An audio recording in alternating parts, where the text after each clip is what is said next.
Je voudrais vous parler globalement de l'envers de la dette, mais ce titre, l'envers de la dette, on pourrait dire c'est l'escroquerie de la dette. C'est-à-dire comment, en fait, ce qu'on prétend être une dette de l'Afrique vis-à-vis de l'Occident, ou vis-à-vis de la France, c'est exactement l'inverse. C'est exactement l'inverse, et cette dette, elle n'est pas d'abord économique, elle est d'abord politique. C'est-à-dire que je vais vous parler de politique. Je suis un économiste, parce que j'ai fait de l'économie il y a un peu plus de 35 ans, parce que je pensais que c'était comme ça qu'on luttait contre les problèmes d'injustice, d'inégalité, etc. Bien, aujourd'hui, je suis un économiste qui pense que ça passe d'abord par la politique, c'est-à-dire que quand vous prenez un pays comme le Cameroun, par exemple, qui est un pays riche, extraordinairement en ressources matérielles et en ressources humaines, son seul problème, c'est pas la richesse, c'est la légitimité du pouvoir. Si vous avez un pouvoir qui passe son temps à détruire tout ce que les gens fabriquent et à organiser la corruption, comment voulez-vous qu'un peuple s'en sorte? Donc les problèmes sont des problèmes de légitimité, et vous allez voir pourquoi ces problèmes de légitimité se posent. Alors avant de vous parler de la France-Afrique, je vais vous parler un tout petit peu de l'historien de longue période Fernand Braudel, qui est le plus grand historien du XXe siècle, qui a beaucoup écrit sur la Méditerranée, vous le savez sans doute, parce que ça va nous éclairer sur les enjeux, et notamment sur ce qui est arrivé à l'Afrique. Braudel décrit toute l'histoire de l'économie, mais aussi de la politique, comme une maison à 3 étages. Vous avez en bas, au rez-de-chaussée, l'économie de subsistance, de survie, d'autoconsommation, la pêche, la chasse, l'agriculture locale. L'humanité a vécu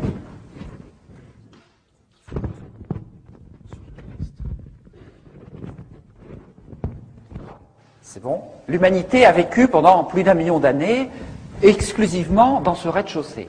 Et puis progressivement, il y a eu ce qu'on appelle l'échange local. L'image la plus achevée, c'est l'échange ville-campagne au Moyen-Âge, avec les gens qui allaient de leur campagne jusqu'à la ville dans la journée et qui rentraient le soir, et on voit bien la place du marché, etc., etc. Donc cet échange local, il a commencé il y a 10 ou 15 000 ans, il se poursuit toujours, et puis ensuite Braudel parle de l'échange au loin.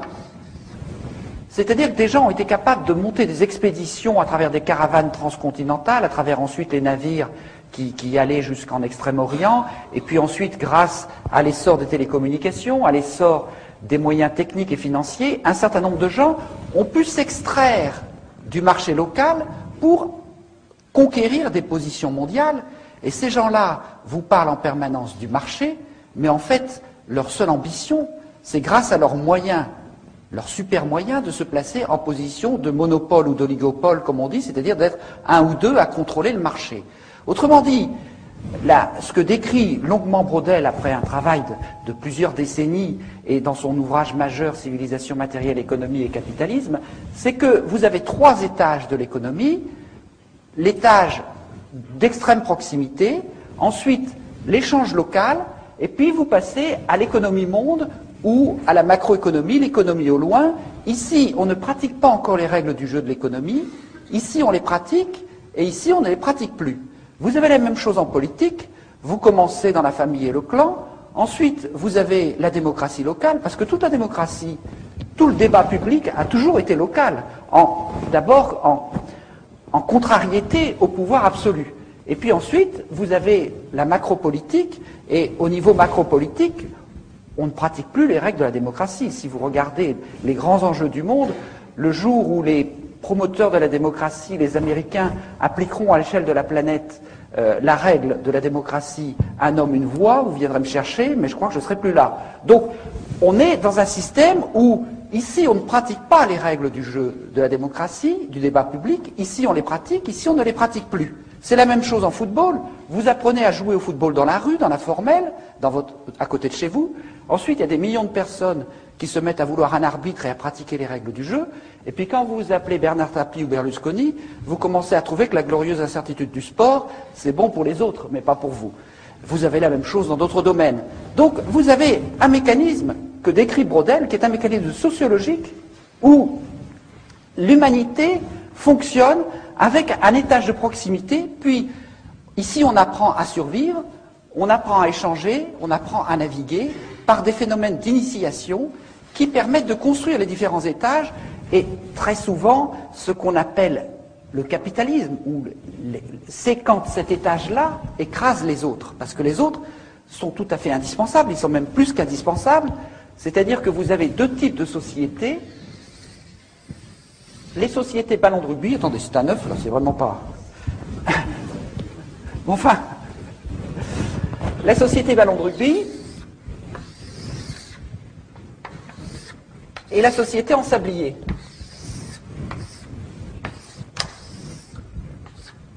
La société ballon de rugby, c'est les sociétés, j'aurai l'occasion d'y revenir parce que je terminerai, après vous avoir décrit des choses assez horribles, je terminerai sur une note positive.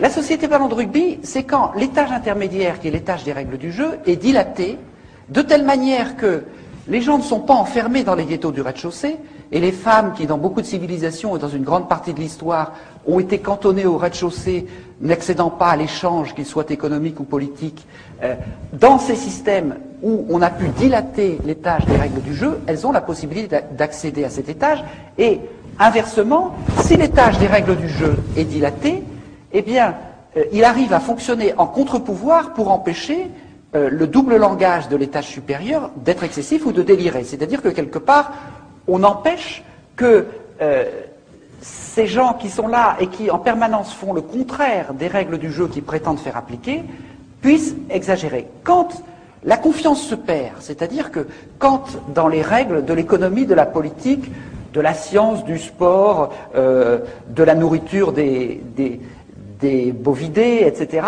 tout commence à se perdre, les gens se disent « mais je ne vais pas être le dernier à ne pas tricher ».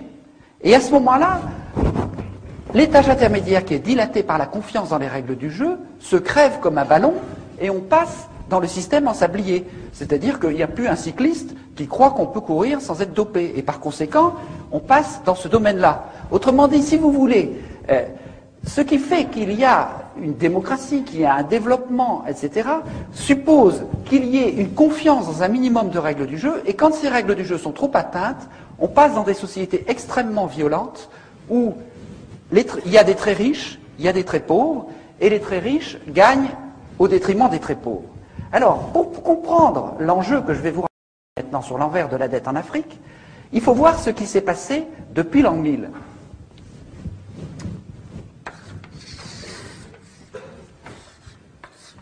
Je dessine brièvement l'Afrique. En l'an 1000, les Africains, ils naviguaient jusqu'en Chine.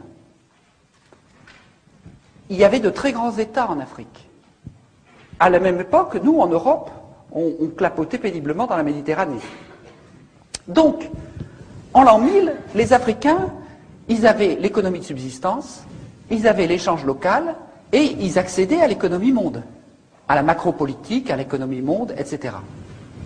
De même, il y a tout le travail d'Anta Diop sur l'influence, enfin, le rôle des civilisations africaines dans l'Égypte, etc. Donc, tout ce mépris que nous avons et qui est au cœur de ces relations franco-africaines, ce mépris qui consiste à dire il n'y a pas de créativité politique et culturelle en Afrique, est une absurdité totale. Seulement, qu'est-ce qui s'est passé par la suite? À partir de 1500, il y a eu les Portugais qui ont encerclé l'Afrique de 1400 et quelques 1450 en l'espace d'un siècle. Autrement dit, avec cet encerclement, et puis ensuite l'esclavage, on a capturé l'étage supérieur, l'accès à l'économie monde de l'Afrique. Ensuite, avec la colonisation, on a folklorisé l'étage intermédiaire. On l'a aliéné, l'étage de l'échange local. Et l'Afrique n'a réussi à survivre à ces 3 ou 4 siècles d'agressions épouvantables qu'en se repliant sur le rez-de-chaussée du clan, de la famille, en hypertrophiant les solidarités de cet étage.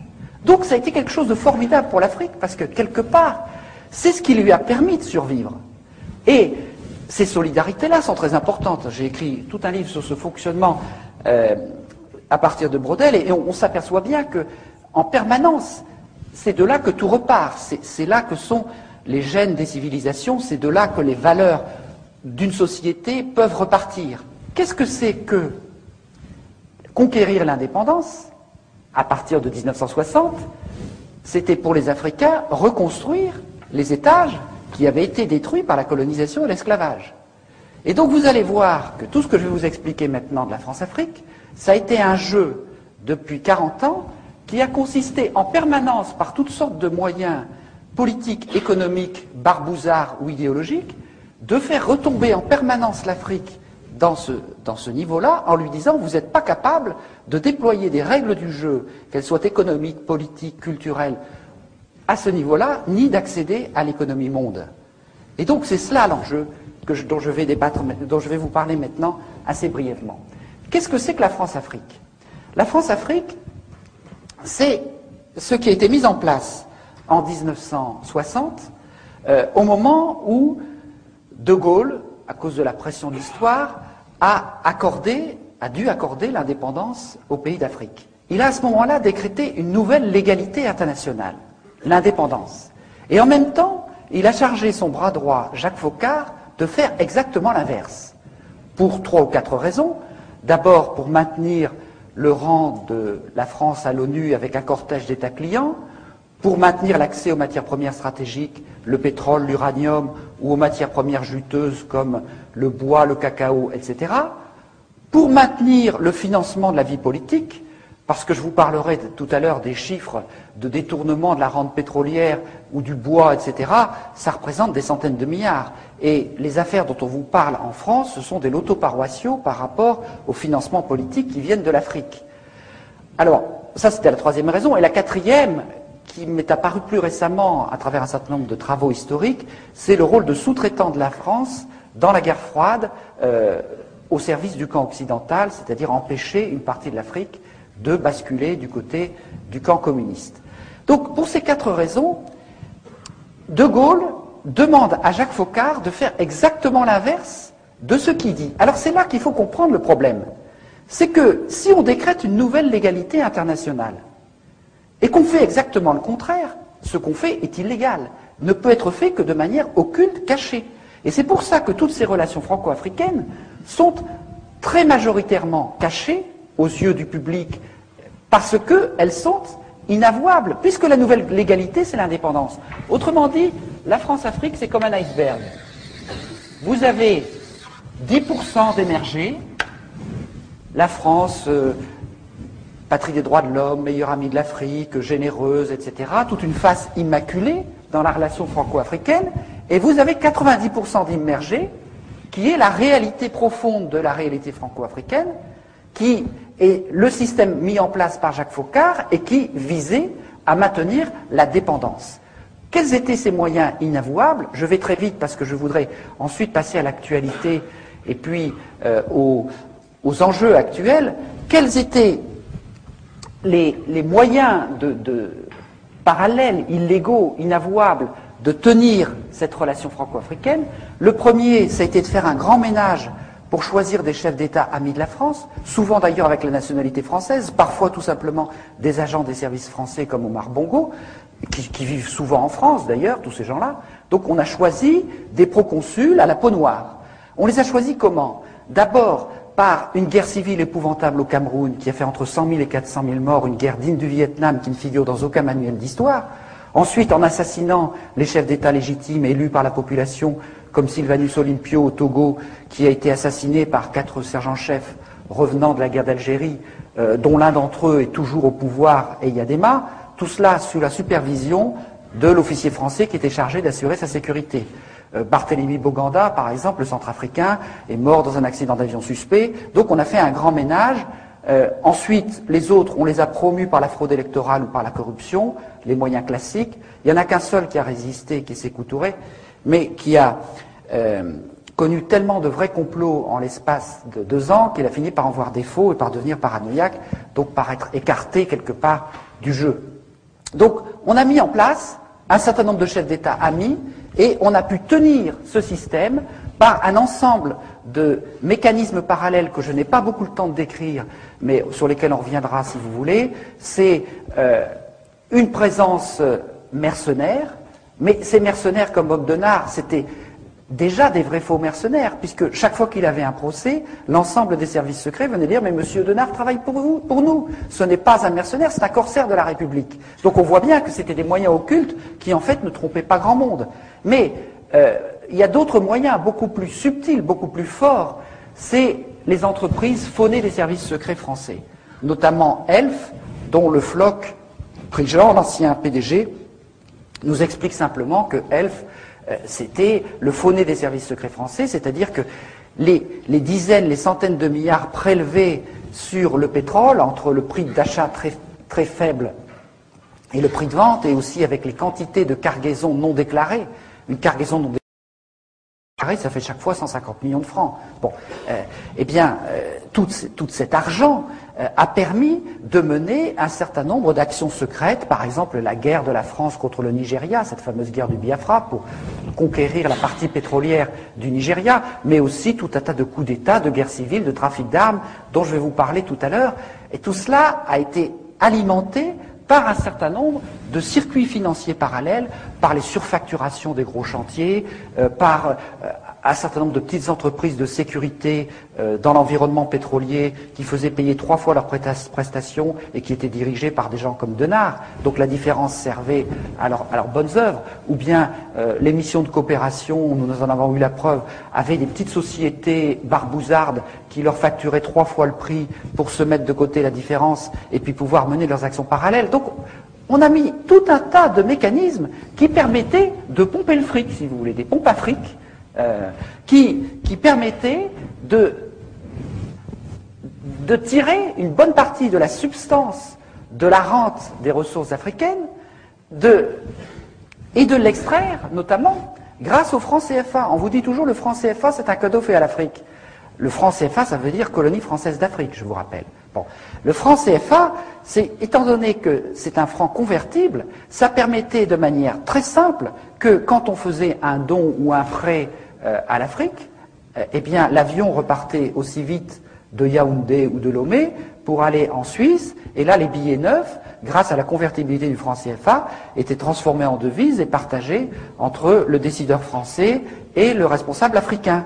Une partie de la dette de l'Afrique qui s'explique comme ça. Bon, mais c'est vrai, ça c'est le mécanisme le plus simple, il y en a d'un peu plus compliqué, c'est toujours le même principe. La convertibilité du franc CFA a été l'instrument le plus sûr d'extraire une grande partie des ressources de l'Afrique, et quand je parle de la rente des matières premières, il faudrait rajouter la rente de l'aide publique au développement, parce que si nous en sommes arrivés là, c'est que pendant 10 ans on s'est battu pour faire en sorte que les 40 milliards d'aide publique au développement de nos impôts, que nous croyons servir pour l'aide publique au développement, aillent au moins en partie à destination. Et quand on s'est aperçu que ce n'était pas possible, on s'est dit, il y a quand même un vrai problème. Il y a 98% de ces 40 milliards qui servent à autre chose qu'à lutter contre la pauvreté. Il y en a la moitié qui est détournée, une autre moitié qui sert des objectifs de prestige ou de politique d'influence, et il y en a à peine 2% qui sert à lutter contre la faim ou les problèmes de pauvreté. Nous avons fait une statistique qui montre que quand vous comparez l'aide publique française par habitant avec la richesse d'exportation des pays, eh bien plus le pays est riche, plus il est aidé. Alors, on ne va pas vous dire que c'est pour lutter contre la pauvreté. Plus il est pauvre, moins il est aidé. On voit bien à quoi ça sert et où va l'argent. Je n'ai pas le temps de développer ça, mais il faut bien voir que toute cette politique qui a été mise en place, donc à la fois de pillage par des moyens occultes, de présence barbouzarde. Alors, chaque chef d'État avait à côté de lui un officier de la DGSE qui était chargé de veiller à la sécurité de ce chef d'État ou le débarquer du jour au lendemain quand il avait cessé de plaire. À Namani Diori au Niger, par exemple, le jour où il est venu l'idée de vendre de l'uranium à autre chose que la France, il a été débarqué immédiatement. Quand Denard a débarqué aux Comores en 1995, il y avait des officiers de la DGSE qui étaient chargés de la protection du président en place. Eh bien, ils se sont retirés pour laisser partir le président, parce que ce président-là, Johar, avait cessé de plaire. Donc on voit bien qu'on est dans un mécanisme du degré zéro de l'indépendance, que ce soit au niveau politique, au niveau monétaire, Au niveau économique, au niveau militaire, là non plus, je n'ai pas le temps de développer, mais tous les généraux, les officiers sont formés en France, recrutés, n'ont une carrière rapide que ceux qui entrent dans les cercles d'initiés, et ces généraux deviennent assez souvent d'ailleurs chefs d'État et sont dans un copinage permanent avec les réseaux militaires de la France-Afrique. Donc on est dans un mécanisme de captation de la dépendance totale. Pour vous donner un dernier exemple, qui est le plus caricatural, enfin peut-être pas, mais le plus actuel, c'est ce qui se passe au niveau des élections depuis 1990. Parce que, vous comprenez, dans la mesure où on met ici en place des chefs d'État amis, et on leur dit, enrichissez-vous, confondez l'argent public et l'argent privé, donnez l'exemple de la corruption. Dans la mesure où on dit ça à ces gens-là, on comprend bien que le développement, il n'a pas été très loin. Si vous passez du service public, qui restait un tout petit peu au moment des indépendances, au self-service public généralisé, si vous avez cette corruption qui monte, en plus la baisse du cours des matières premières, et puis ensuite, je vous expliquerai le scandale de la dette, vous voyez bien que ces dirigeants, quand est arrivé en 1990 une incroyable poussée démocratique en Afrique, ils ne pouvaient pas dire au peuple « élisez-moi parce que je vais faire le bien et le développement du peuple ».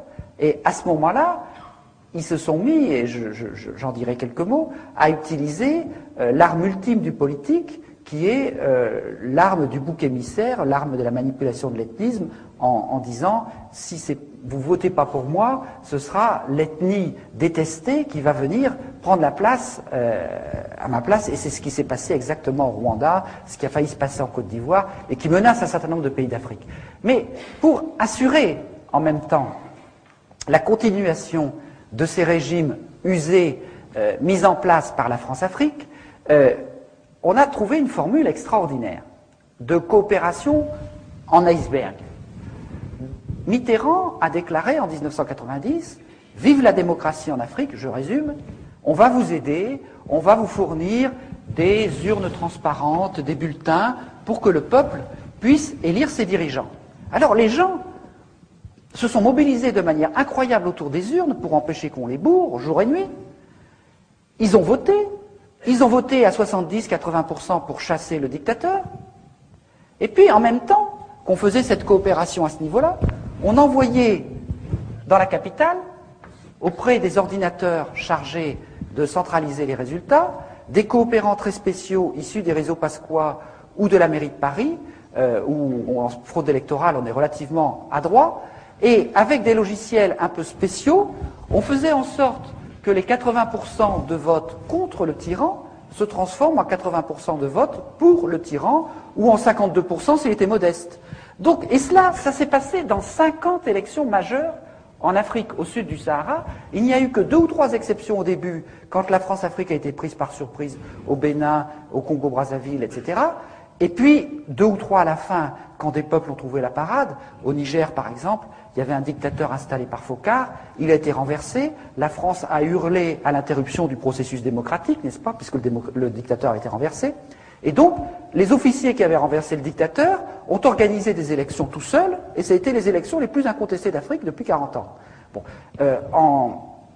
au Sénégal, où il y avait un régime ultra corrompu, ils ont trouvé la parade en jumelant les téléphones portables et les radios locales, ce qui fait qu'ils ont annoncé en direct les résultats, court-circuitant les manœuvres qui se passaient à ce niveau-là avec les réseaux france-africains. C'est pour ça qu'on a retardé l'apparition des portables au Tchad. Bon. Donc, on a mis en place un tas de systèmes qui permettaient, et c'est le cas, je ne vais pas vous détailler toutes ces élections, mais ceux qui connaissent un peu l'Afrique le savent, ça a été le cas au Cameroun, au Gabon, au Togo, à Djibouti, en Mauritanie, encore récemment au Bénin, et c'est ce qui est en train de se jouer à Madagascar, où il se passe des choses absolument extraordinaires ou monumentales, où il y a un mouvement depuis 3 ou 4 mois pour affirmer la légitimité d'une élection contre une pseudo-légalité d'une commission constitutionnelle totalement bidon. Et si le peuple de Madagascar gagne, c'est quelque chose de très important pour l'Afrique parce que ça va donner des tas d'idées à beaucoup de gens. Donc je vous invite vraiment à soutenir le combat du peuple malgache parce que c'est un combat absolument décisif pour l'Afrique. Parce que c'est un combat pour essayer de vaincre cette fatalité imposée de l'extérieur. Et vous vous observerez bien entendu que la France prétend qu'il faut défendre la légalité dans l'affaire. Bon, la France, pour ça, pourquoi? Parce que Madagascar a des émeraudes, parce que Madagascar a un tas de choses qui passent toujours pour le financement des partis politiques. Alors, je continue sur cette affaire. Je voudrais, parce qu'on a assez peu de temps et je voudrais laisser du temps pour le débat, vous parler de l'envers de la dette et vous en parler à partir de deux cas exemplaires qui sont le Congo-Brazzaville et l'Angola. Et puis ensuite, je vais vous montrer comment on est en train de passer de la France-Afrique à la mafia-Afrique, c'est-à-dire une forme de mondialisation de ces phénomènes. Et puis je terminerai par un aspect beaucoup plus positif, c'est-à-dire comment on peut inventer une nouvelle solidarité internationale. Alors, le Congo-Brazzaville. La dette, d'abord. La dette, après toutes ces magouilles, ces manœuvres que je vous ai décrites, les appétits se sont aiguisés parce qu'il y avait de la corruption, il n'y avait plus assez d'argent dans la rente des matières premières. Et donc, à la fin des années 70, on a trouvé une idée absolument géniale. On a dit aux Africains, écoutez, on va vous faire une aide publique au développement supplémentaire formidable.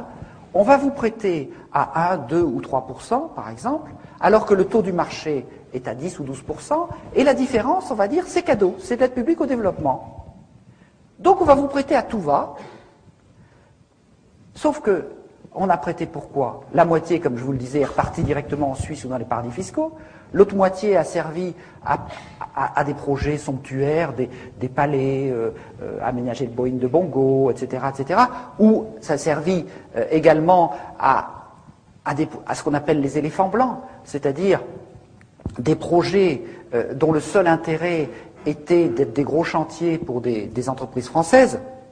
Des projets facturés 3 fois, recommencés 5 fois, ou par exemple un hôpital dont le coût de fonctionnement est supérieur au budget de la santé du pays, donc il ne fonctionnera pas, ou un IUT dont le coût d'entretien est supérieur au budget de l'éducation, donc il ne sera pas entretenu. Tout un tas de choses qui sont complètement à côté des nécessités du développement, et quand vous vous retrouvez 15 ans plus tard à devoir rembourser de l'argent qui était soi-disant cadeau, mais qui est quand même une dette, avec quoi allez-vous le rembourser? C'est-à-dire que cet argent, les gens n'en ont jamais vu la couleur.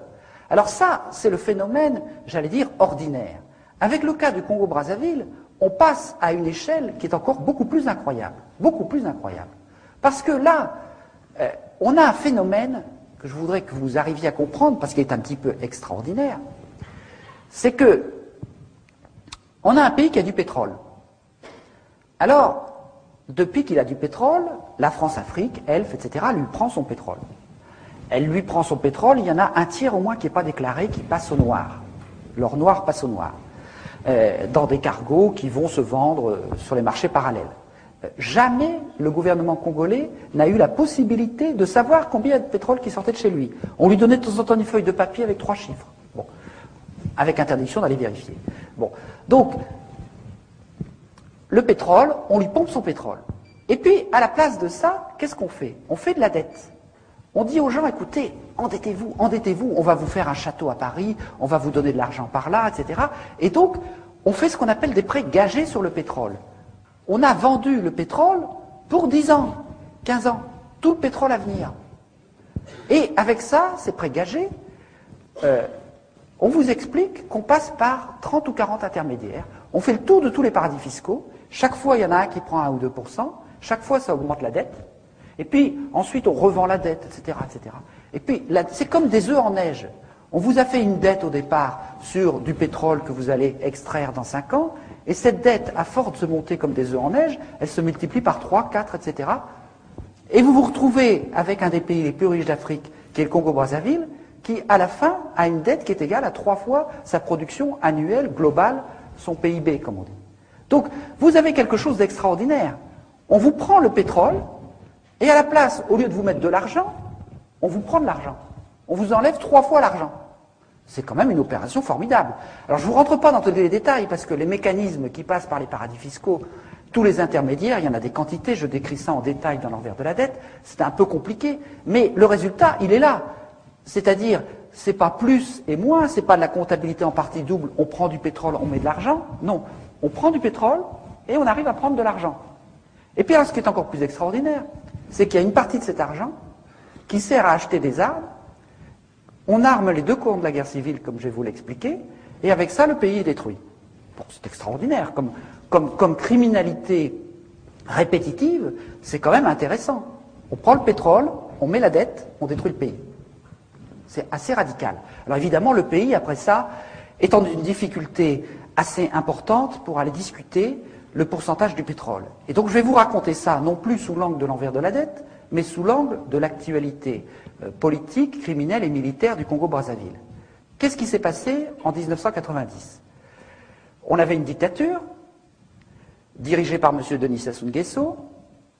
M. Denis Sassou Nguesso, c'est un personnage assez folklorique, anti-impérialiste, développant des discours sur l'inégalité, le marxisme, etc., etc. Mais le Floch a une phrase magnifique, il dit « Le Congo a été un temps marxiste toujours sous contrôle d'Elf ». C'est-à-dire qu'il y avait un agent des services français qui était déguisé en marxiste et qui était en fait le contrôleur d'Elf. Bon, alors cet agent-là, c'était monsieur 17%.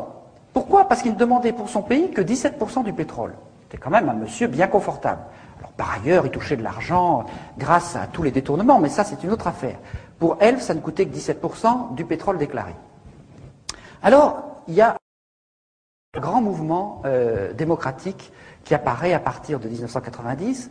Les gens se réunissent en conférence nationale souveraine, c'est un peu comme 1789, tout le peuple se met ensemble, on élabore une nouvelle constitution, on veut redémarrer la vie politique et démocratique du Congo-Brazzaville. À ce moment-là, les gens se disent, mais on voudrait quand même un petit peu plus d'argent du pétrole, on va demander le double, 33%. C'est insupportable à Elf, et on a trouvé la preuve dans les coffres-forts d'Elf, ce qui est rarissime, lors d'une perquisition menée par les juges Joly et Wisniewski, d'un coup d'État préparé aussitôt pour renverser la démocratie par Elf, le réseau Pasqua et le réseau Focard. On a trouvé les détails de la préparation. Ce coup d'État a échoué, un président a été élu, certes imparfait, qui a beaucoup de reproches à se faire, mais au moins c'était l'élu de la population. Mais pendant ce temps-là, et là je n'ai pas le temps de vous raconter cette histoire qui est assez compliquée, mais aussitôt, les réseaux France-Africains, les réseaux Pasqua, Focard, Chirac, etc., tout le monde s'est employé à remettre en place monsieur 17%. Oui, j'ai oublié de dire que, après la conférence nationale souveraine, monsieur Sassou Nguesso s'est présenté aux élections, il a eu 17%. Donc c'est vraiment monsieur 17%. Donc, monsieur 17%, il fallait le remettre en place. Donc, comment on a fait? On a commencé à larguer des armes. Monsieur Sassou Nguesso a un gendre assez riche, un voisin qui s'appelle Omar Bongo, président du Gabon. Monsieur Sassou Nguesso a des relations dans toute la classe politique française, depuis l'extrême droite jusqu'à l'extrême gauche. On a commencé à larguer des armes. On a une préparation politique qui a été faite également depuis la mairie de Paris, par un certain monsieur Probst, enfin je passe sur les détails. Et en 1997, donc une guerre civile se déclenche pour renverser le pouvoir qui avait été établi par le renouveau démocratique du Congo-Brazzaville. La guerre civile a duré 4 mois. Pour renverser le régime en place, je suis obligé de vous dire la liste de tous ceux qui ont participé parce que c'est assez incroyable. Il y avait toute une partie de l'armée qui était fidèle à Sassou Nguesso, des miliciens qui ensuite vont commettre une série de crimes contre l'humanité qu'on appelait les Cobras. Mais la France a amené 1000 soldats tchadiens pour aider. Il y avait une partie de la garde présidentielle de Mobutu, de sinistre mémoire, qui s'était repliée de l'autre côté du fleuve, donc à Brazzaville, qui a contribué à combattre aux côtés de Sassou Nguesso. Il y avait toute une partie de l'armée qui venait de commettre le génocide au Rwanda 3 ans auparavant, qui s'était réfugiée comme par hasard au Congo-Brazzaville, en France-Afrique, et qui a contribué également aux côtés de M. Sassou Nguesso. Un certain nombre de mercenaires dont je vais vous parler tout à l'heure. Et puis, pour finir, l'armée angolaise qui est venue envahir le Congo pour achever de réinstaller le dictateur. Alors, l'armée angolaise, c'est quand même pas rien. C'est là que, bon, il faut voir la désinformation que nous subissons. Vous savez, vous avez peut-être entendu des présidents ces temps derniers vous expliquer que la France n'intervenait plus jamais militairement en Afrique. Eh bien, vous avez peut-être aussi entendu parler, parce que je veux aussi en reparler, de l'Angola Gate, c'est-à-dire de ce scandale de fourniture d'armes à un pays en guerre civile, l'Angola, par le réseau Pasqua, M. Falcon, M. Guedamac, M. Marchiani, etc., etc. Eh bien, Marchiani a déclaré devant le juge, mais attendez, c'est pas une affaire subalterne, cette affaire.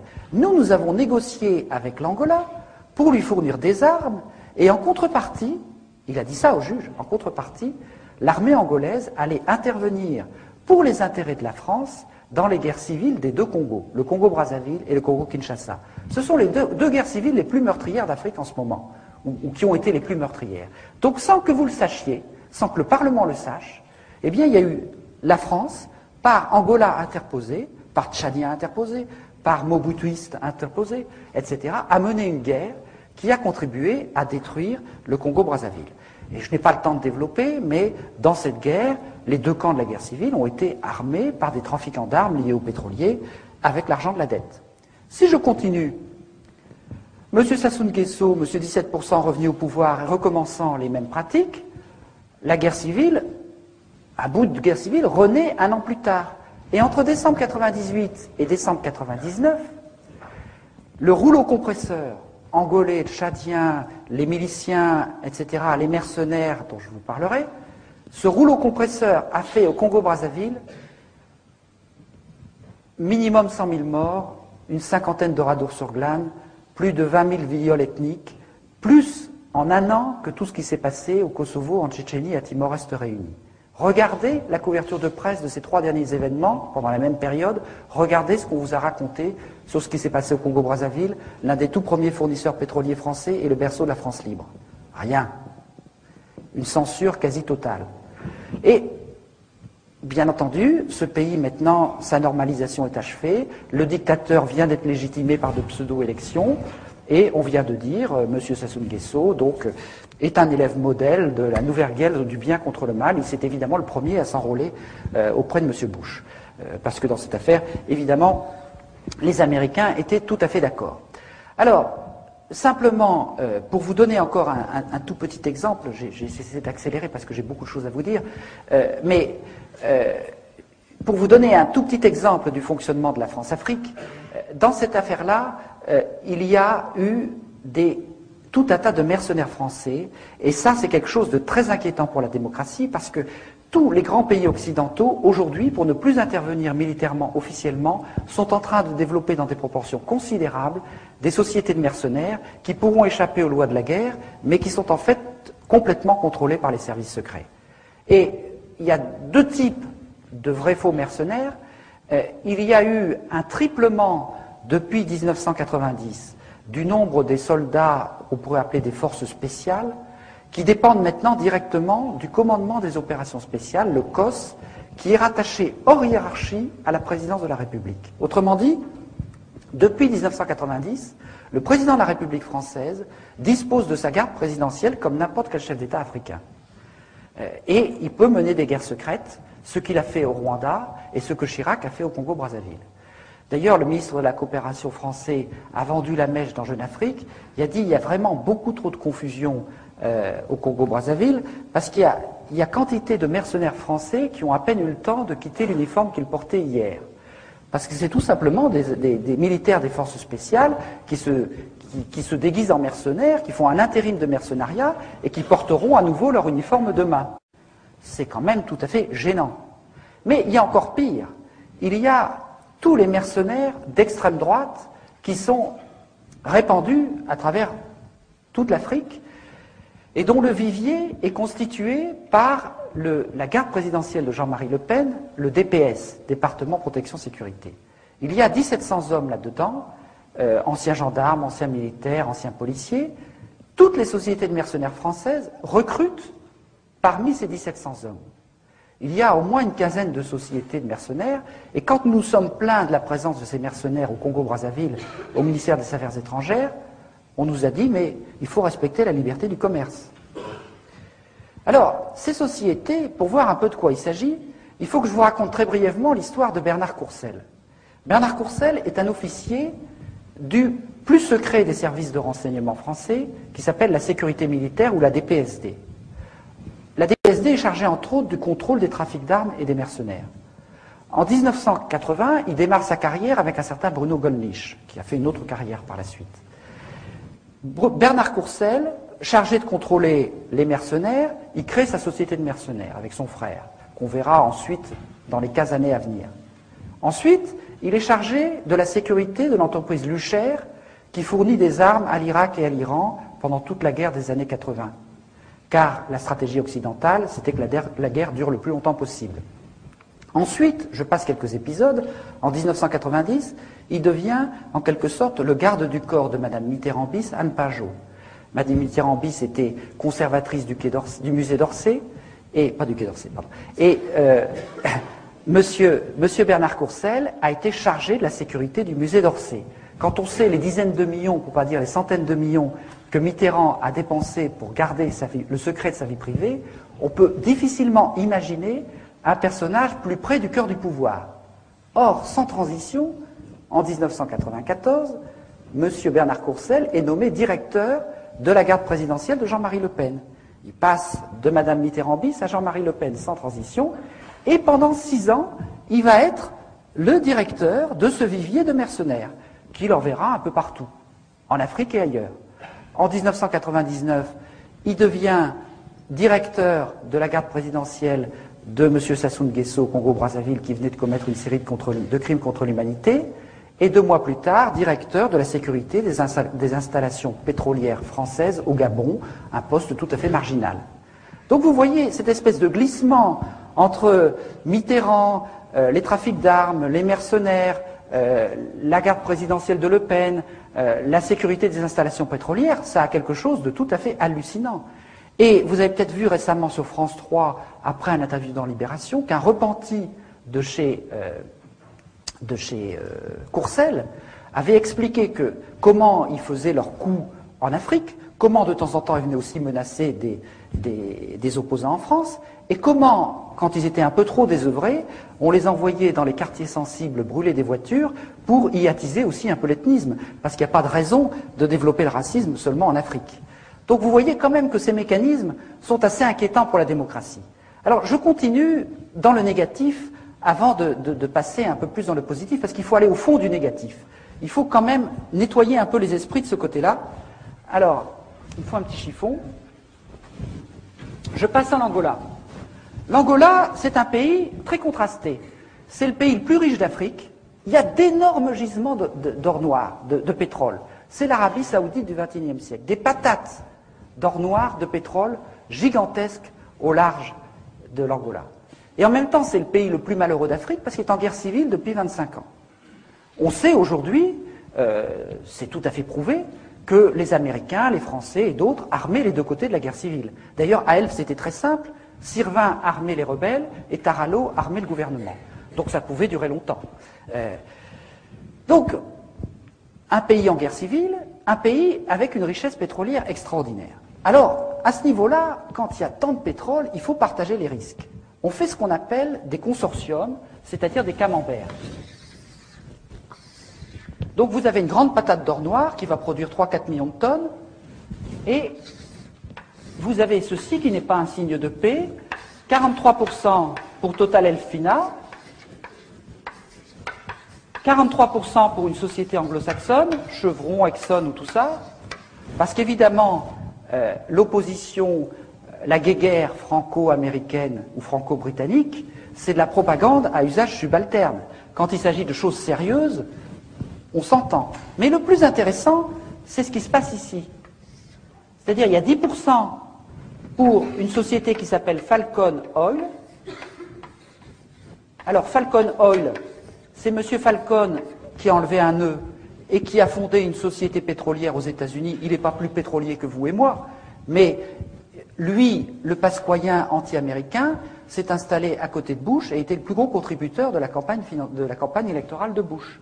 Puis à côté, vous avez une société de mercenaires israéliens, l'Efdan, et ce type de schéma, avec d'autres sociétés, vous le retrouvez dans toutes les patates d'or noir.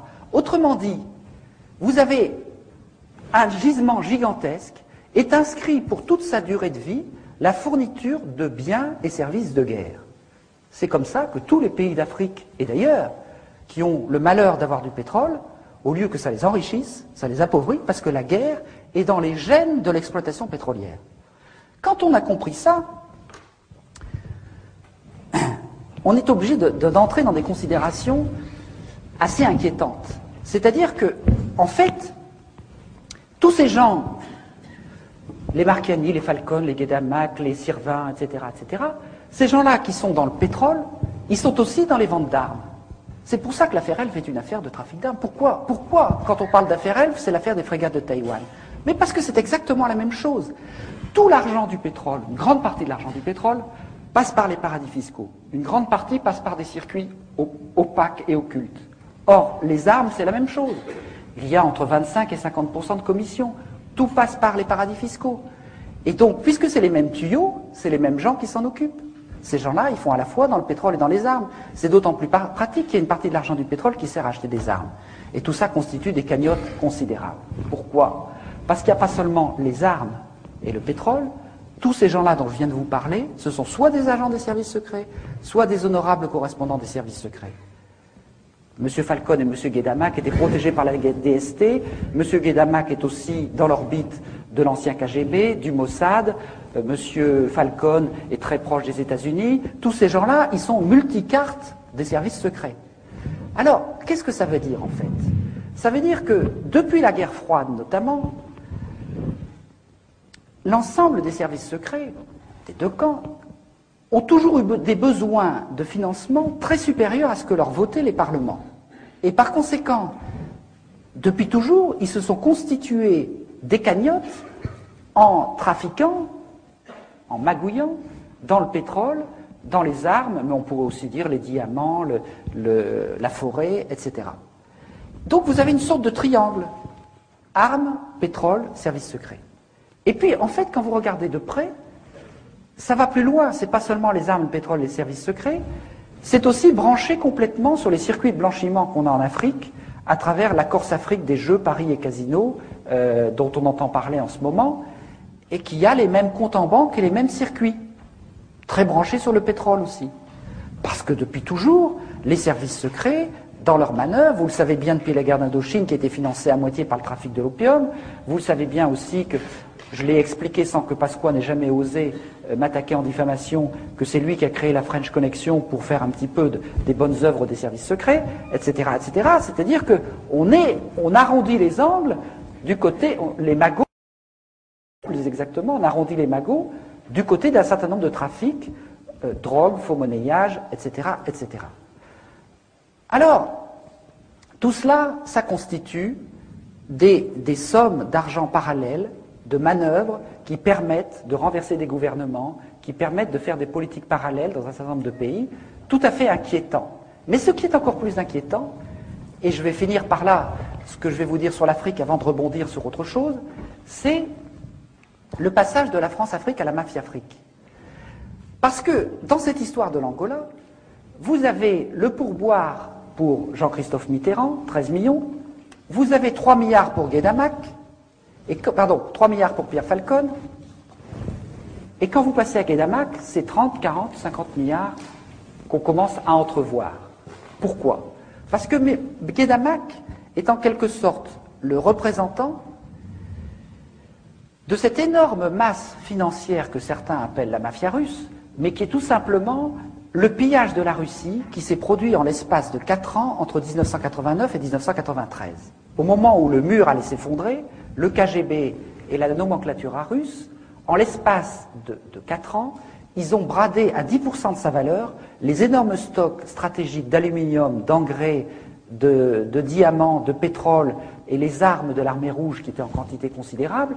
Ils les ont vendus à 10% de leur valeur pour que la différence puisse être placée dans les paradis fiscaux en Suisse et ailleurs. Et cette somme-là, ça représente 500 milliards de dollars. Avec cet argent-là, ces gens-là qu'on appelle aujourd'hui les nomenclaturistes ont racheté la Russie, et ils ont racheté une partie de la Côte d'Azur, et ils ont racheté aussi une partie du pétrole en Angola. Ils ont fait un certain nombre de trafics. Ils ont même été jusqu'à racheter la plus vieille banque américaine, la Bank of New York. Alors là, les Américains ont dit stop quand même. On veut bien jouer avec vous, mais il y a des limites. On n'a pas vaincu l'URSS pour que vous veniez racheter nos banques.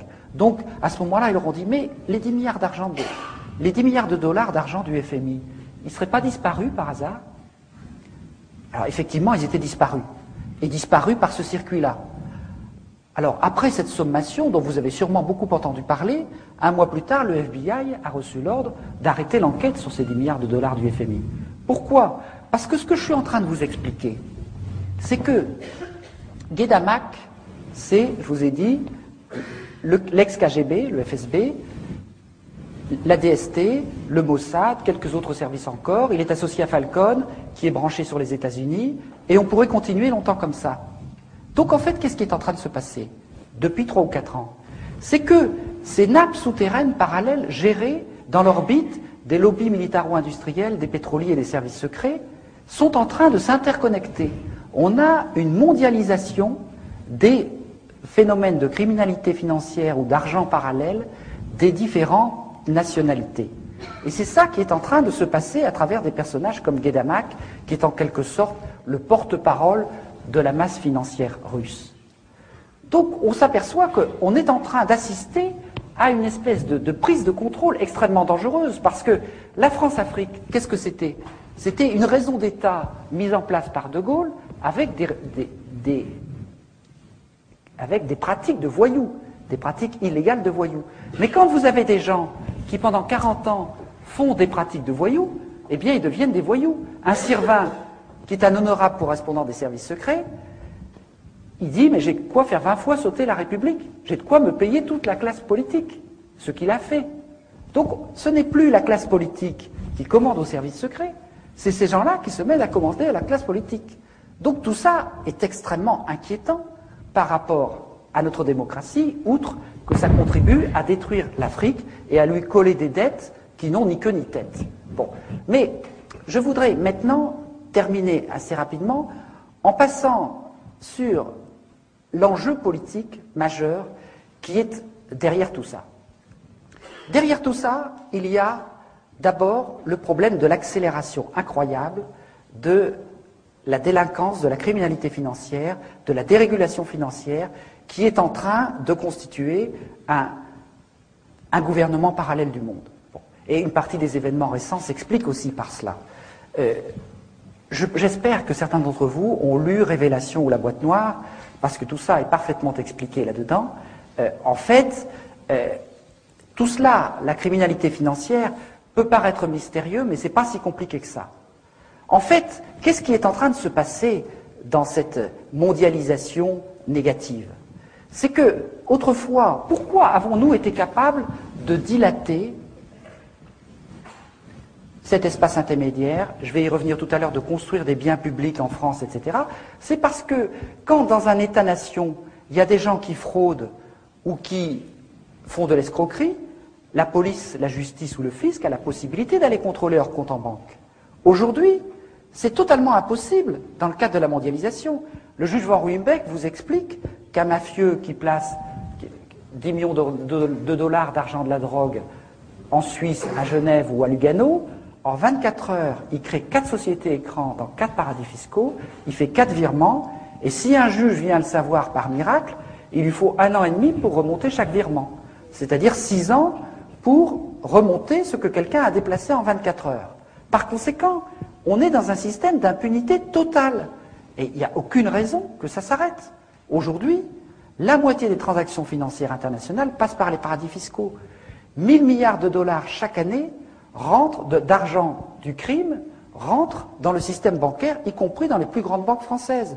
Et dans l'envers de la dette, j'explique que les 3 des principaux établissements bancaires français, le Crédit Agricole, la Société Générale, la BNP Paribas, sont profondément impliqués dans ces mécanismes de destruction de l'Afrique. Bon. Donc, vous voyez que on est dans un mécanisme totalement dérégulé, et ce que vous explique très bien Denis Robert dans ses livres Révélation et la boîte noire, c'est que tout ça n'est pas si mystérieux que ça, qu'on peut d'ailleurs probablement lutter contre assez facilement, parce que tout ça est rassemblé dans 2 chambres de compensation mondiales, l'une à Bruxelles, l'autre à Luxembourg, qui s'appelle Euroclear et Clearstream, et que dans ces cocottes minutes de la finance mondiale, eh bien, ils ont découvert que la moitié des comptes étaient non déclarés et étaient dans les paradis fiscaux. Autrement dit, ces chambres de compensation, qui sont des coopératives des plus grandes banques mondiales, là-dedans, il y a la moitié des comptes qui sont non déclarés. Et il y a même tout un tas des opérations qui se font par des circuits parallèles dans l'informatique de ces établissements. Alors ça, c'est à la fois tout à fait désespérant, mais c'est aussi plein d'espoir. Parce que dans l'histoire des contre-pouvoirs dont je vais commencer à vous parler, Très souvent, on a retourné comme un gant quelque chose qui avait été créé par des pouvoirs ennemis. Le Parlement qui avait été créé comme Conseil du roi a été transformé en Assemblée nationale. Eh bien, ces chambres de compensation qui gèrent la finance mondiale, il suffirait d'une volonté politique européenne pour les transformer en banque centrale sous contrôle public.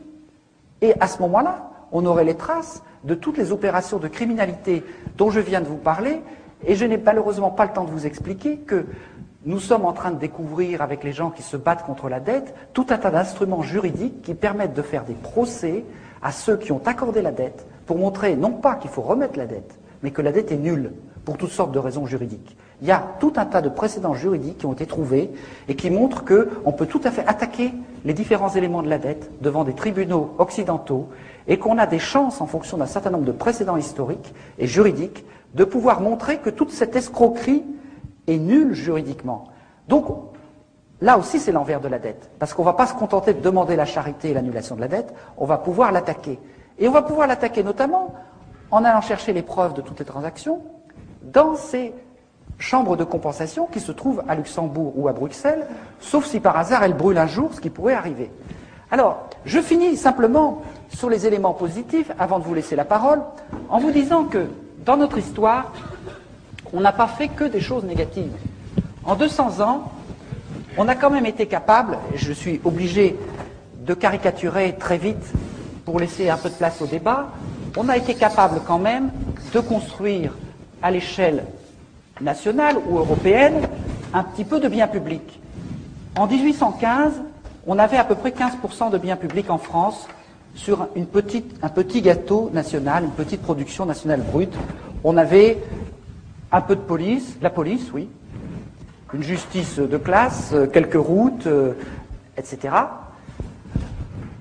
150 ans plus tard, 200 ans plus tard, on a à peu près 45% de biens publics. C'est-à-dire qu'il y a eu tout un mouvement social, des luttes sociales, qui ont exigé de la dignité, qui ont demandé de l'éducation, de la santé, des retraites, du droit du travail, des congés payés, etc.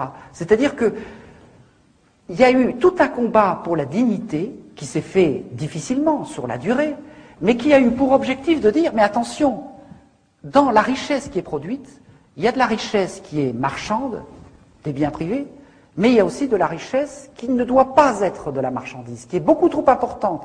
C'est-à-dire ce qui nous fait exister, ce sont des choses beaucoup plus importantes que ce qui nous fait produire.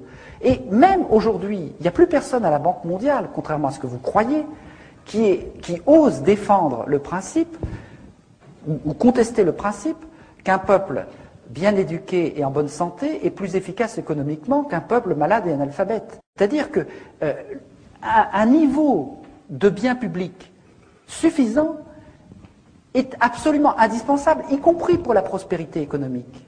Mais pas seulement. Tous les pays qui sont classés en tête aujourd'hui en matière de développement humain, un indice statistique qui ne comprend pas que la seule richesse économique, eh bien tous ces pays ont au moins 35 à 40% de biens publics. Donc on voit bien que ceux qui se battent pour le maintien d'un haut niveau de biens publics se battent en fait pour des biens de civilisation, des biens de dignité. Ce qui fait que dans un pays, tout le monde et tout n'est pas à vendre. C'est-à-dire que le phénomène de création des biens publics a eu aussi un phénomène de dilatation, d'expansion de la richesse globale. Et contrairement à tous ceux qui prétendaient que ce n'était pas possible de payer la santé, l'éducation, les congés payés, etc., ça a développé tout un tas d'activités qui fait qu'en fait, aujourd'hui, y compris la richesse privée, est plus importante que quand on avait moins de biens publics. Eh bien, quel est l'enjeu au niveau international? Aujourd'hui, au niveau international, on a 0,3% de biens publics à l'échelle mondiale. Quelque chose de ridicule. On va devoir, de manière absolument indispensable, si on veut combattre l'effet de serre, si on veut combattre les grandes épidémies, si on veut assurer la sécurité alimentaire, une justice pénale internationale, combattre la pollution des océans, on va devoir créer du bien public à l'échelle mondiale, y compris aussi pour réguler la criminalité financière. En même temps, les deux jeunes Guinéens qui, en s'envolant dans une soute d'avion, il y a 2 ans, ont dit aux dirigeants d'Europe, nous sommes des êtres humains, nous avons droit à l'éducation et à la santé. Ils sont morts de froid, mais ils ont été enterrés comme des prophètes dans leur pays, et c'est des prophètes. Ils ont parfaitement raison. On ne pourra pas ne pas leur donner raison. C'est inévitable. Donc, nous allons conquérir, tous ensemble, des biens publics à l'échelle mondiale. Et ça change totalement le principe de la solidarité internationale. Parce que là, ce n'est pas nous qui allons les aider à travers une espèce d'aide au développement néocoloniale, plus ou moins charitable et plus ou moins détournée.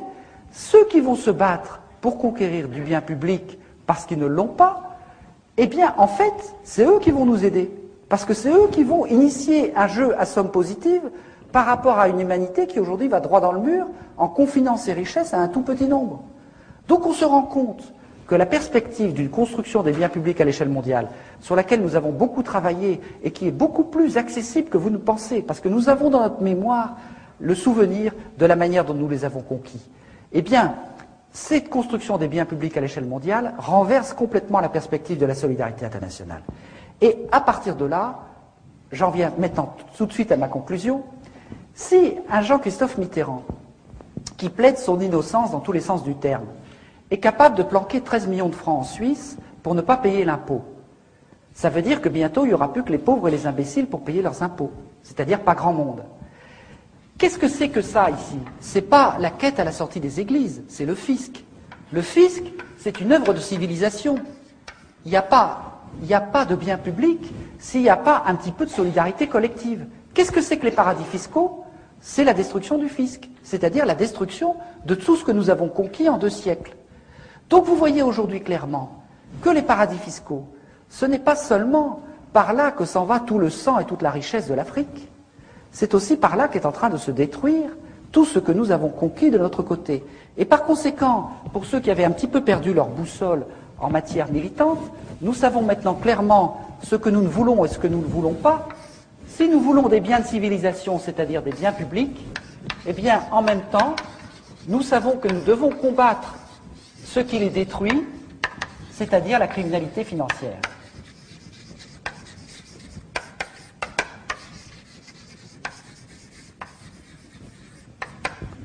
Voilà.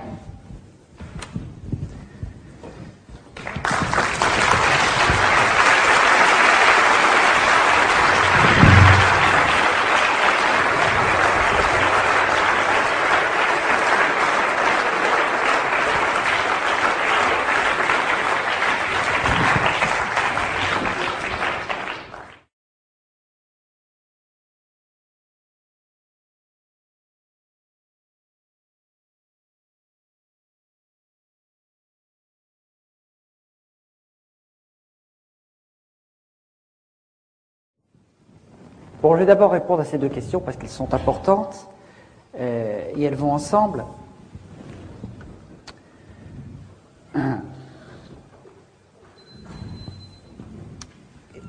Ce qui est difficile quand je viens de faire cette démonstration, c'est que je vous parle des délires de l'étage supérieur. Mais il y a encore beaucoup de gens qui se battent à ce niveau-là. Il y a encore des juges intègres, il y a encore des journalistes honnêtes, etc., etc. Il y a un certain nombre de gens qui ne sont pas totalement hors des règles du jeu.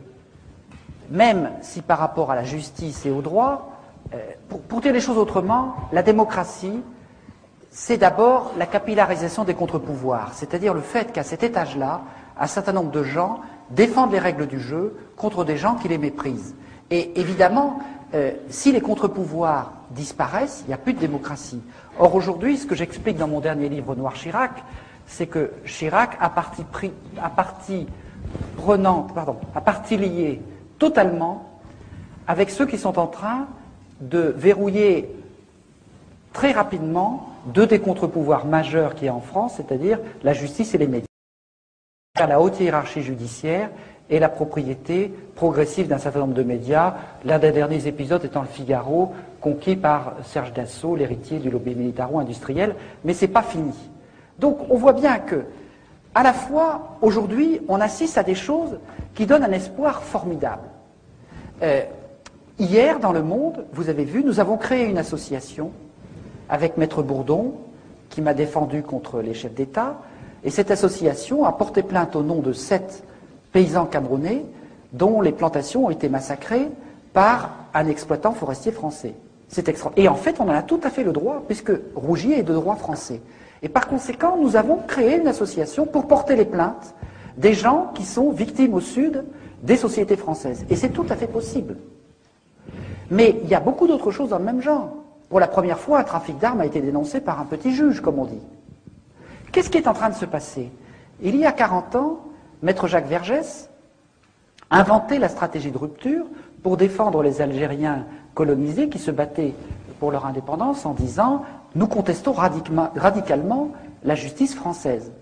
40 ans plus tard, Maître Vergès a changé de camp et avec les avocats des puissants, il est obligé d'inventer une stratégie de rupture pour essayer de déstabiliser les juges, Courroy, Van Humbeck ou les autres, qui sont en train de combattre les puissants. C'est quand même étonnant, c'est un signe d'espoir, ça. Quelque part, la justice aurait-elle commencé à changer de camp? Mais je pourrais vous donner des tas d'exemples. Il y a aujourd'hui tout un tas de procédures contre Sassou Nguesso, contre un certain nombre de dictateurs africains qui sont en train de naître à partir comment dire, des lois internationales sur les crimes contre l'humanité, des lois de compétences universelles, etc. Si vous voulez, le problème, ce que je voudrais vous expliquer, mais je n'ai pas beaucoup de temps, c'est que, en fait, dans la lutte entre la mondialisation mafieuse, criminelle ou des puissants et la mondialisation des règles du jeu, la première, c'est comme un moteur au kérosène. C'est-à-dire, elle part à toute allure parce qu'elle saisit les opportunités. Et en fait, les gens comme vous et moi, les gens de la société civile qui se battent pour défendre un certain nombre de choses, c'est comme un moteur au diesel. Ils démarrent avec un temps de retard, ils attendent de s'apercevoir que c'est insupportable pour réagir. Mais rassurez-vous, dans l'histoire, les moteurs au diesel vont beaucoup plus loin que les moteurs au kérosène. C'est-à-dire que quelque part, ils commencent à comprendre, et je pourrais vous donner des milliers d'exemples, ils commencent à saisir les mécanismes, et à ce moment-là, la situation se retourne. Regardez tout ce qui s'est passé autour des paradis fiscaux. Il y a 3 ans, on aurait parlé des paradis fiscaux. Il y a à peine un Français sur 10 qui savait ce que c'était. Dans 2 ans, on fait un référendum en Europe pour ou contre les paradis fiscaux. En partie grâce à vous, on gagnera le référendum contre les paradis fiscaux. J'en suis sûr. Parce que leur nocivité est en train de se connaître de plus en plus grâce à des organisations comme ATTAC, dont nous sommes cofondateurs, qui font un travail assez formidable à ce sujet. Je prends par exemple le problème du scandale du non-soin des Africains malades du sida. Bon, tout le monde pensait qu'il était impossible de faire quoi que ce soit. Le lobby pharmaceutique, c'est sans doute l'un des lobbies les plus puissants au monde en termes de corruption. Et il y a 3 ou 4 petites associations qui ont dit, mais si on prive les Africains de médicaments, ça veut dire que le lobby pharmaceutique est un marchand de mort. Et ils ont dit, marchand de mort, marchand de mort, marchand de mort, marchand de mort. Mais le lobby pharmaceutique, c'est un fonds de commerce. Si lui, dont le fonds de commerce est marchand de vie, on lui dit marchand de mort, marchand de mort, marchand de mort, marchand de mort, qu'est-ce qu'il fait? Il recule, il recule, il recule, et il n'a pas fini de reculer, il a commencé de reculer. On a trouvé la faille, parce qu'on a trouvé la faille dans le double langage. Autrement dit, les armes pour lutter, les armes du moteur diesel, sont beaucoup plus importantes que vous ne l'imaginez, et il n'y a pas lieu de désespérer, et je vous assure qu'il y a, en matière de justice, des tas d'armes. Le comité pour l'abolition de la dette du tiers-monde a trouvé quelque chose de formidable. En 1898, en droit international, il y a eu un jugement où les États-Unis ont empêché Cuba de rembourser sa dette à l'Espagne parce que l'Espagne avait installé une dictature à Cuba et les États-Unis ont dit c'est une dette odieuse, illégitime parce qu'elle a été contractée par une dictature. Mais si on applique ce principe de droit international, il y a beaucoup de pays d'Africains qui vont vite être libérés de leurs dettes. Or, c'est les États-Unis qui ont mis le précédent en avant. Donc, on a quand même quelques armes juridiques. Et je pourrais vous en citer des quantités comme ça. Donc, il ne faut pas du tout jeter le manche avant la cognée. Il faut se dire, on a démarré plus tard, mais regardez le forum de Porto Alegre, le forum de Davos. C'est vraiment le concentré de l'étage supérieur. En 2 ans, Porto Alegre a ridiculisé Davos. Et c'est pas fini. Donc, il ne faut pas désespérer.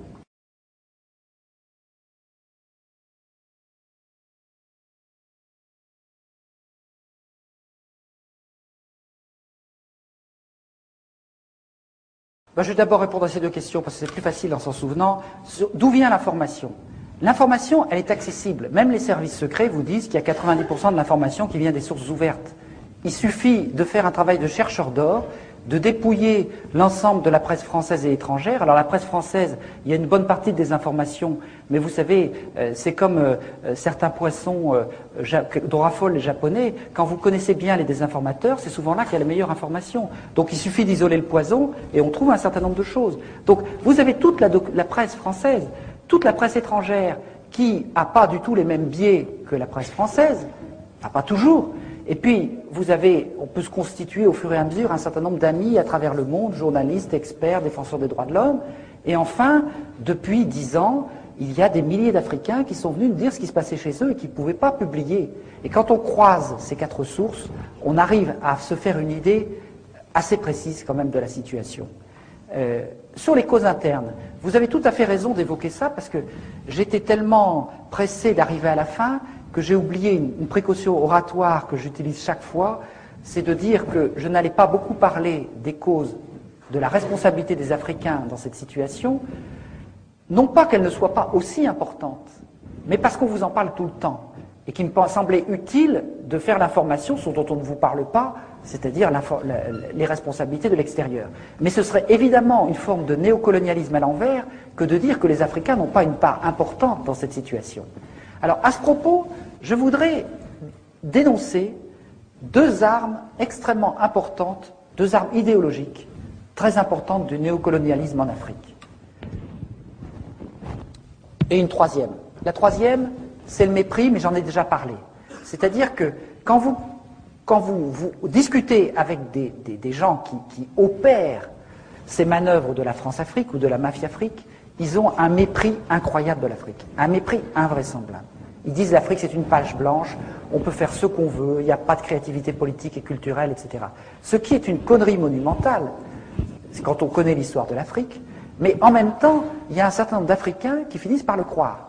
Et ça, se libérer de l'effet miroir de ce mépris, c'est un premier point extrêmement important.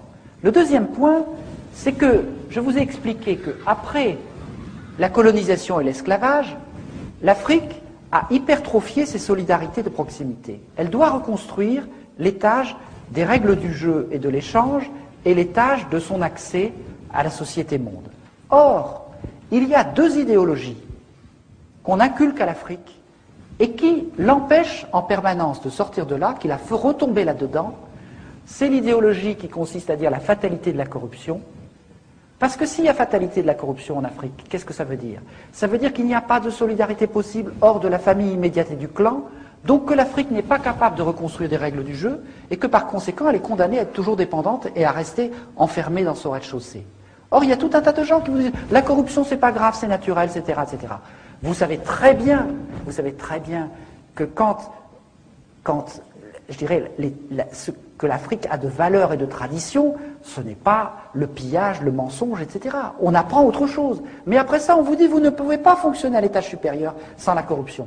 Tant que les Africains ne combattront pas la corruption en se disant, ce langage de corruption, c'est un langage néocolonial parfait, eh bien, il y aura beaucoup de mal à en sortir. J'en ai beaucoup discuté avec les Sénégalais qui ont réussi à renverser un système illégitime, mais maintenant, ils sont confrontés à leurs propres problèmes. Comment ils vaincent la corruption? Parce que s'ils restent dans la corruption, ils ne s'en sortiront pas.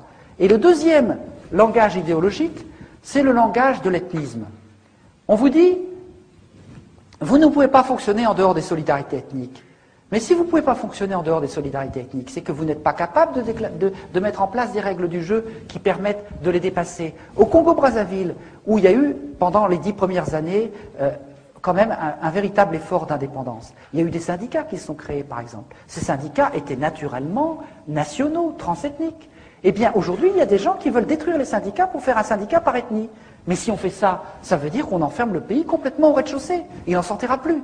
Donc, vous voyez bien que le langage qui enferme les gens dans la fatalité de l'ethnisme ou la fatalité de la corruption est le meilleur outil du néocolonialisme pour maintenir ces pays dans la dépendance.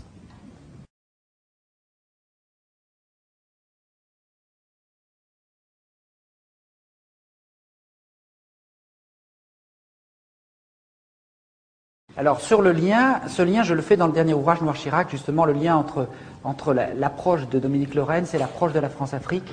C'est en fait le lien des stratégies de la guerre froide. Mais je n'ai pas le temps de développer ici. Disons que je préfère vous inviter à le lire parce que ce serait trop long. Je mets 100 pages à expliquer tout ça, donc ce serait vraiment trop long. Mais ce que je décris pour le pétrole est vrai de toutes les matières premières. C'est vrai du scandale abominable de la destruction des forêts équatoriale, c'est vrai des diamants, bien sûr, c'est vrai de l'uranium, c'est vrai du cacao, c'est vrai de, je ne sais pas moi, j'en oublie. Donc ce système de pillage de la rente, c'est vrai de la pêche, par exemple, dans des proportions scandaleuses. Bon. Donc ce système-là, il s'applique à toute l'exploitation rentière des richesses de l'Afrique. Et la deuxième question, c'était...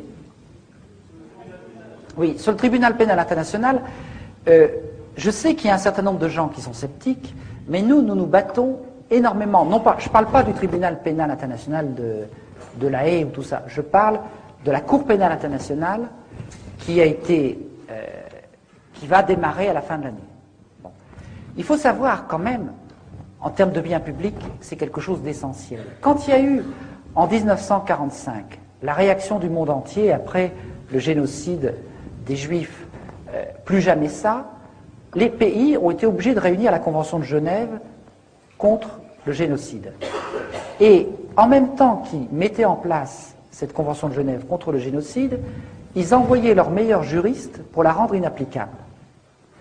Et donc la société civile, pendant 40 ans, a remonté la pente, et tout un tas de gens se sont battus pour qu'on rende applicables les conventions de Genève, et finalement, il y a eu la création d'une Cour pénale internationale qui va bientôt démarrer, et que la France-Afrique a combattu avec la dernière énergie, et que les États-Unis combattent. Donc tout ça, c'est plutôt bon signe.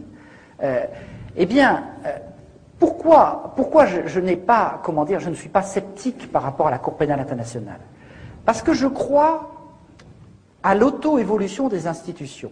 C'est-à-dire que quand on crée une institution, au début, elle est très imparfaite. Quand on a créé la justice républicaine en France, vous croyez qu'elle ne privilégiait pas les riches? Elle commence toujours de manière imparfaite. Mais quand vous créez ce genre d'institution, peu à peu se décline un langage qui s'appelle le droit, et peu à peu, on peut contester le droit, parce qu'on n'est plus tout à fait dans l'arbitraire, on est dans des procédures écrites, des procédures visibles, et donc, au lieu, si vous voulez, pour résumer, c'est un peu le sous-titre de mon dernier bouquin, c'est secret et impunité.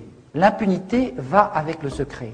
Tout ce que je vous développe ici, c'est une perspective de biens publics. Les biens publics, ce n'est pas seulement des biens pour tout le monde, c'est des biens qui se débattent en public. Et par conséquent, une justice même imparfaite, elle se débat en public. Et quand vous êtes en public, vous gagnez déjà beaucoup de choses, parce que quelque part, vous pouvez combattre l'impunité. Et pourquoi j'écris Noir Chirac? Parce que Noir Chirac est au cœur d'un certain nombre de mécanismes secrets qui lui valent toute son impunité. Et donc, l'enjeu principal, avant d'obtenir des choses, c'est de se battre contre tous les systèmes d'oligarchie qui veulent faire fonctionner l'économie et la politique dans le secret, sans parler du militaire.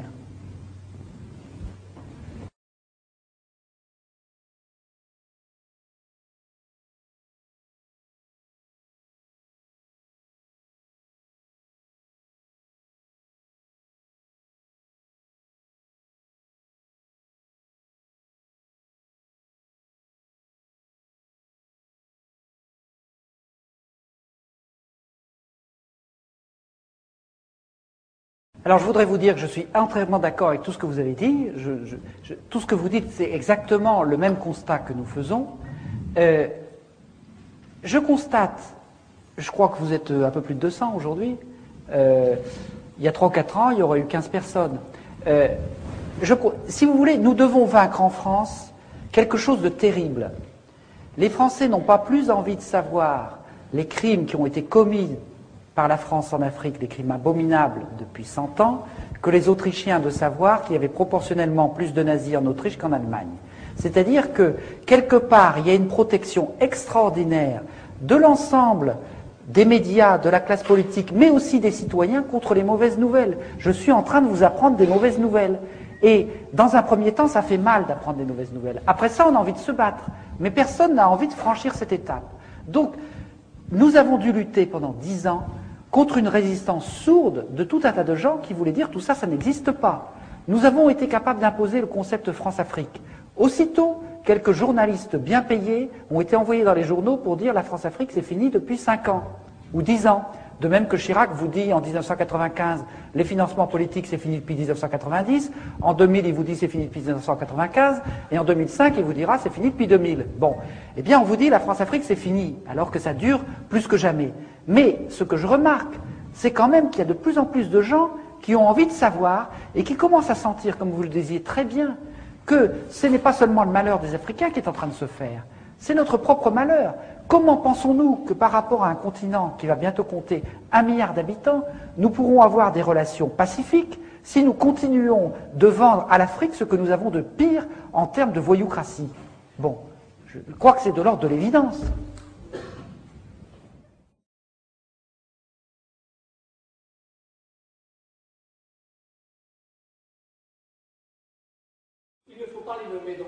Mais je vais les nommer, je vais vous le dire, puisque j'en mets un chapitre complet dans Noir Chirac, il y a toute une partie qui traite de ça nommément avec tous les gens. Bon.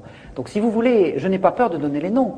La Grande Loge nationale française, qui est la franc-maçonnerie la plus à droite, essentiellement, mais beaucoup plus. Aujourd'hui, tous les chefs d'État africains, france-africains, appartiennent à la GNF. Tous. Tous les dictateurs. Certains furent sensibles au Grand Orient, oui, avec Christian Mutfi, tout à fait. Mais ils sont tous passés à la GLNF. Et de même que les principaux responsables des services secrets, de même que les généraux qui commandent les anciennes troupes coloniales, de même que le lobby une grande partie des gens qui dirigent le lobby pétrolier, et les 3 chefs d'État qui m'ont fait un procès, Omar Bongo, Sassou Nguesso, Idriss Déby, Arkady Guédamac, dont j'ai parlé tout à l'heure, qui me fait un procès qui est un haut dignitaire de la GLNF, tout l'état-major de TF1, une grande partie de la presse régionale, etc., etc., font partie de ces réseaux d'initiés dont j'explique dans Noir Chirac qu'ils ont été constitués dans le cadre de la guerre froide. C'est-à-dire que quand il a fallu mettre en place des moyens de combattre le risque soviétique, il y a eu un service secret dans le service secret de la CIA qui s'est créé et qui a décidé de créer une sorte de chevalerie. Et cette chevalerie, ils l'ont recrutée à la fois dans certaines obédiences maçonniques très à droite, mais également dans les Rose-Croix, également dans les sectes de Templiers, la scientologie, etc. C'est-à-dire qu'il y a toute une partie sectaire initiée, mais qui n'est pas seulement la GNF, c'est aussi la mafia. La guerre froide s'est faite avec la mafia, que ce soit la mafia italienne ou la mafia corse. Et la mafia corse, on lui a attribué des fiefs en Afrique. Et il est en train de vouloir revenir en Corse. Il y a une difficulté importante, et là je tiens à être tout à fait précis, c'est que dans l'histoire de France, dans l'histoire de la démocratie, dans l'histoire de la République, la franc-maçonnerie a joué un rôle positif très important. Beaucoup des institutions républicaines, y compris de la construction du bien public, s'est fait à cause, j'allais dire, de la partie positive de l'humanisme franc-maçon. Or, ce que j'explique dans Noir Chirac, c'est que en fait, comme il y a une partie secrète et initiatique, c'est une tentation extraordinaire pour les services secrets de tenter de dévoyer cette partie-là pour faire le secret du secret. Et c'est comme ça que dans l'histoire de la franc-maçonnerie, très souvent, il y a eu des responsables des services secrets qui sont devenus grands maîtres. Il y a eu Barouin, il y a eu récemment Guglielmi, etc., etc. Et comme vous l'expliquez, l'ancien patron de la DGSE, M. Marion, a dénoncé un système... Excusez-moi, monsieur.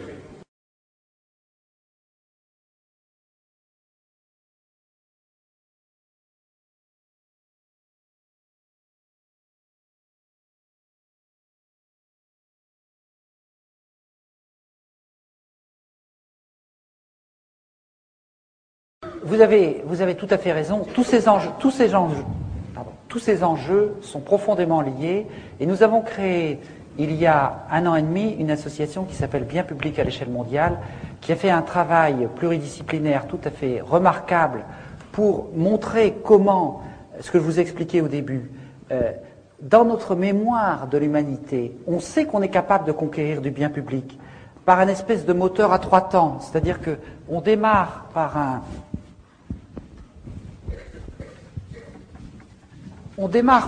un bien désirable, c'est-à-dire qu'un bout d'humanité considère qu'il y a quelque chose qu'on doit absolument avoir ou qui est insupportable. Par exemple, l'absence de soins pour les malades du sida, ou à un moment donné, le besoin de pouvoir donner l'éducation aux enfants, etc. Il y a un bien désirable. Et à ce moment-là, il y a un mouvement désirant qui se constitue pour le réclamer. Ce mouvement désirant, il est constitué à la fois des gens qui n'ont pas ce bien, et puis d'un certain nombre de gens qui disent oui, ce serait bien qu'il y ait ce bien. Et ces gens-là, ils constituent une alliance au début tout à fait imparfaite. C'est les petits mouvements dont je vous ai parlé tout à l'heure qui ont secoué le lobby pharmaceutique. Ces gens-là, ils disent il faut trouver un débiteur du bien public. Qui c'est qui va nous donner ce bien public? Alors, dans un premier temps, dans notre histoire, mais c'est encore vrai aujourd'hui, tous les débiteurs, ils disent c'est pas moi, c'est l'autre. J'ai pas les moyens.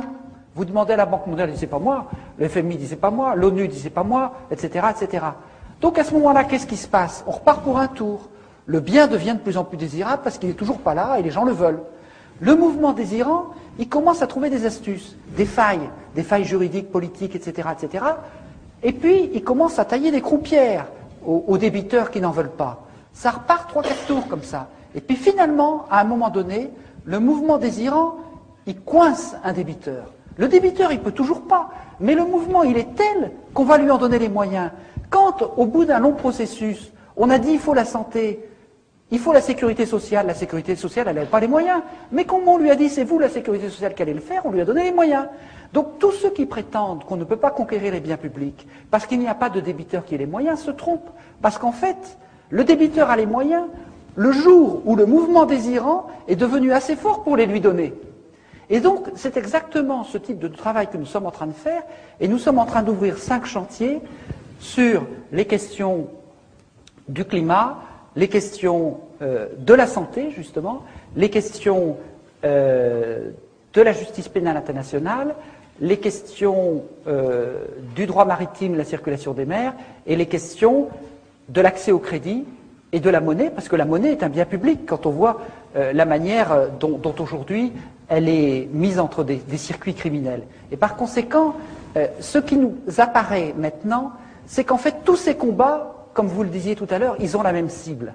Que ce soit les problèmes de farine animale, que ce soit les problèmes du lobby pétrolier qui refuse de lutter contre l'effet de serre, que ce soit les problèmes de destruction des forêts, c'est toujours la criminalité financière et la dérégulation qui est derrière. Et par conséquent, on peut tout à fait mener des combats communs.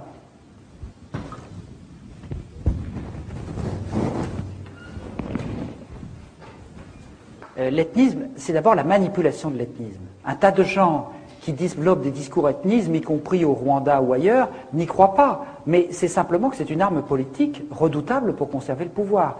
Et cette arme politique, elle a été très souvent utilisée par le colonisateur. L'IOT enseignait à tous ses disciples comment dresser les ethnies les unes contre les autres.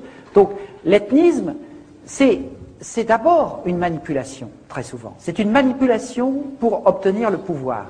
Mais d'autre part, le découpage des frontières a été aussi une manipulation ethnique. C'est-à-dire le fait que ces frontières soient mal taillées, c'était également pour rendre ces pays ingouvernables. Mais en même temps, si vous vous souvenez de tous les leaders indépendantistes du début, ils étaient tous panafricains.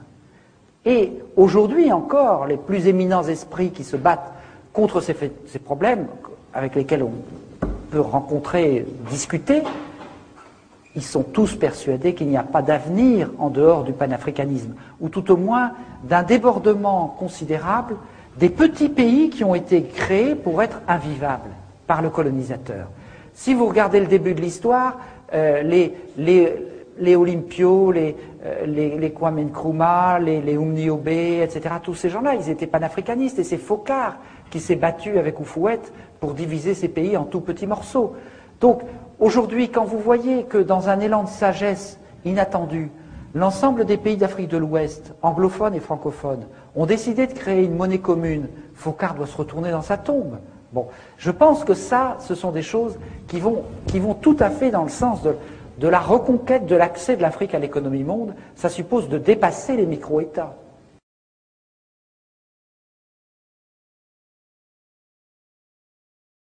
Mais justement, si vous voulez, c'est tout l'enjeu, et je voudrais finir par ça, c'est que aujourd'hui, le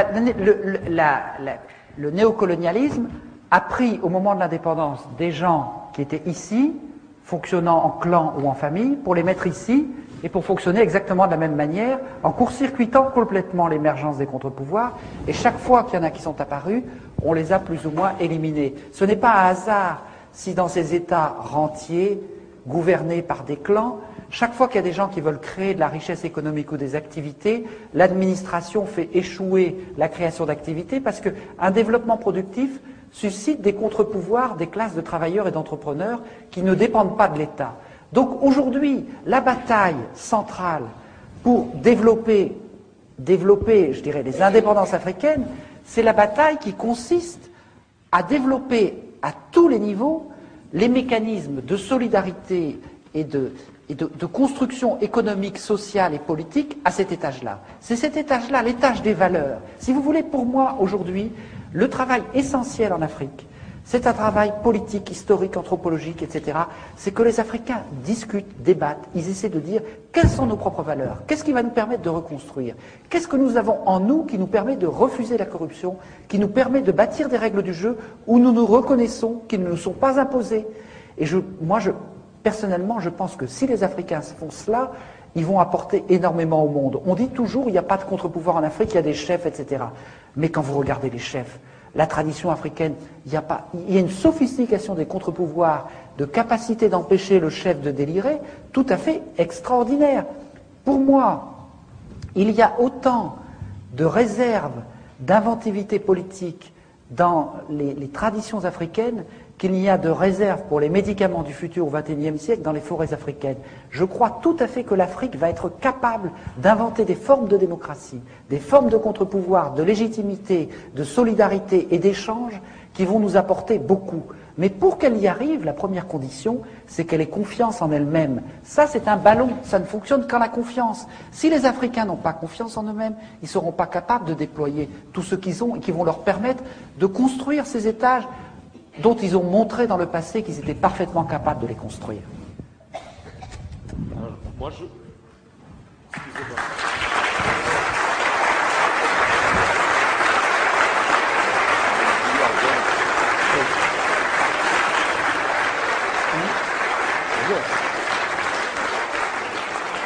Oui, je voudrais simplement, pour terminer aussi, féliciter une maison marseillaise, Agone, qui s'est lancée dans la publication très courageuse des dossiers noirs, car il faut un certain culot pour publier cette littérature.